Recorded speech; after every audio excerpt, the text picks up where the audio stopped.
कार्तिक मास के शुक्ल पक्ष तिथि को देवउठनी एकादशी का व्रत रखा जाता है। इस दिन भगवान श्री हरि विष्णु की विधिवत आराधना करने से जीवन के कष्ट दूर हो जाते हैं। देवउठनी एकादशी का व्रत काफी महत्वपूर्ण और फलदायक माना जाता है। हर साल कार्तिक मास के शुक्ल पक्ष तिथि पर देवउठनी एकादशी का व्रत रखा जाता है। मान्यता है इस दिन भगवान श्री हरि विष्णु अपनी योग निद्रा से जाग जाते हैं। इस साल 12 नवंबर के दिन देवउठनी एकादशी का व्रत रखा जाएगा। वहीं एकादशी का व्रत बिना कथा का पाठ किए अधूरा माना जाता है। देवउठनी एकादशी व्रत कथा का पूरी श्रद्धा से पाठ करने पर व्रत के पूर्ण फल की प्राप्ति होती है। इसलिए आप लोगों को देवउठनी एकादशी की कथा को सुना रही हूँ।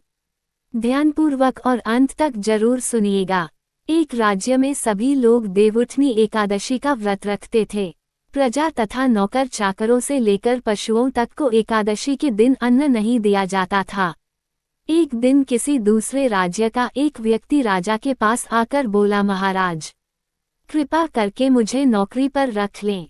तब राजा ने उसके सामने एक शर्त रखी कि ठीक है, रख लेते हैं, किंतु रोज तो तुम्हें खाने को सब कुछ मिलेगा, पर एकादशी को अन्न नहीं मिलेगा। उस व्यक्ति ने उस समय हाँ कर ली, पर एकादशी के दिन जब उसे फलाहार का सामान दिया गया तो वह राजा के सामने जाकर गिड़गिड़ाने लगा, महाराज, इससे मेरा पेट नहीं भरेगा, मैं भूखा ही मर जाऊंगा, मुझे अन्न दे दो। राजा ने उसे शर्त की बात याद दिलाई, पर वह अन्न छोड़ने को राजी नहीं हुआ। तब राजा ने उसे आटा, दाल, चावल आदि दिए। वह नित्य की तरह नदी पर पहुंचा और स्नान कर भोजन पकाने लगा। जब भोजन बन गया तो वह भगवान को बुलाने लगा, आओ भगवान, भोजन तैयार है। उसके बुलाने पर पीतांबर धारण किए भगवान चतुर्भुज रूप में आ पहुंचे और प्रेम से उसके साथ भोजन करने लगे। भोजन करके भगवान अंतर्धान हो गए और वह अपने काम पर चला गया। 15 दिन बाद अगली एकादशी को वह राजा से कहने लगा कि महाराज, मुझे दुगुना सामान दीजिए। उस दिन तो मैं भूखा ही रह गया। राजा ने कारण पूछा तो उसने बताया कि हमारे साथ भगवान भी खाते हैं, इसलिए हम दोनों के लिए ये सामान पूरा नहीं होता। ये सुनकर राजा को बड़ा आश्चर्य हुआ। वह बोला, मैं नहीं मान सकता कि भगवान तुम्हारे साथ खाते हैं।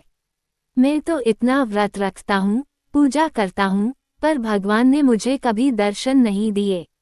राजा की बात सुनकर वह बोला, महाराज, यदि विश्वास न हो तो साथ चलकर देख लें।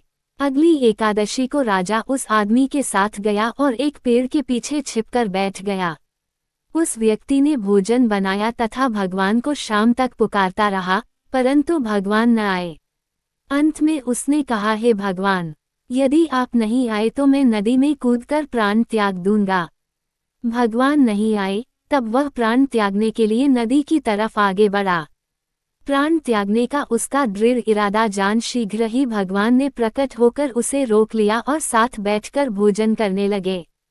खा पीकर वे उसे अपने विमान में बिठाकर अपने धाम ले गए।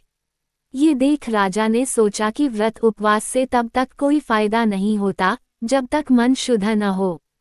इससे राजा को ज्ञान मिला।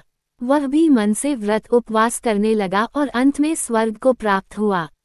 इस कहानी से हमें ये सीख मिलती है कि पूरे मनोयोग और श्रद्धा के साथ व्रत और उपवास करना चाहिए, तभी उससे सार्थक फल की प्राप्ति होती है।